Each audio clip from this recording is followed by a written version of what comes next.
ఈ రాష్ట్రంలో ఉన్నటువంటి యావత్ దళిత సమాజం ఈరోజు ఆలోచించాల్సినటువంటి అవసరం ఉంది. మొన్న కల్ర రాజేష్ హత్య జరిగింది, పోలీసు వాళ్ళే లాకప్ డెత్ చేశారు. దాంట్లో తీసుకున్న చర్యలు మనం రోడ్డు మీదకి వస్తే తప్ప న్యాయం జరగలేదు. మరియమ్మ లాకప్ డెత్ జరిగింది, మనందరం కూర్చొని రోడ్డు మీదకి వస్తే తప్ప న్యాయం జరగలేదు. షాద్నగర్ ఎల్లంపేటలి రాజశేఖర్ సజీవ దహనం జరిగింది, సజీవ దహనం చేసిరూ, ఆయనను కూడా హత్య మార్చిరు. అందులో కూడా మనందరం రోడ్డు మీదకి వస్తే తప్ప న్యాయం జరగలేదు. ఇప్పుడు మనం ప్రాపర్ టైంలో సరైన విధంగా మనం స్పందించకపోతే ఈ ఇద్దరు యువకుల్ని కూడా ఎక్కడ ఎన్కౌంటర్ చేస్తారో అన్నటువంటి అనుమానాలు ఈ పోలీస్ వ్యవస్థ పైన మాకు కలుగుతా ఉన్నాయి.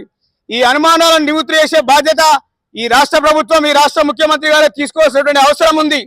లేని పక్షంలో ఉస్మానియా యూనివర్సిటీ వేదికగా అన్ని న్యాయస్థానాల ముందు న్యాయవాదులుగా మేము అందరం కూడా ఖచ్చితంగా ధర్నాలు చేస్తాం, రాస్తారోకోలు చేస్తాం. ప్రభుత్వానికి వ్యతిరేకంగా వీలైనటువంటి అన్ని చర్యలు బాధిత కుటుంబాలకు న్యాయంగా మేము అండగా ఉంటామని చెప్పి తెలియజేస్తున్నాం. మరొకసారి హెచ్చరిస్తున్నాం పోలీస్ డిపార్ట్మెంట్ని, దయచేసి ఫెయిర్ ఇన్వెస్టిగేషన్ చేయండి, నిజంగా దోషులుంటే శిక్షించండి. అలా కాకుండా పక్క నుంచి మద్దతు చేసే వాళ్ళను లేకపోతే వారికి సహాయంగా నిలిచిన వాళ్ళను కూడా మీరు కేసుల్లో కట్టి మీరు ఇబ్బందుల పాలు చేస్తామంటే సిపి గారు మీకు ఇప్పటికే SC/ST కమిషన్ నోటీసులు అందాయి, మీరు వాటికి సమాధానం చెప్పాల్సిన అవసరం ఉంది నేషనల్ SC/ST కమిషన్ కు.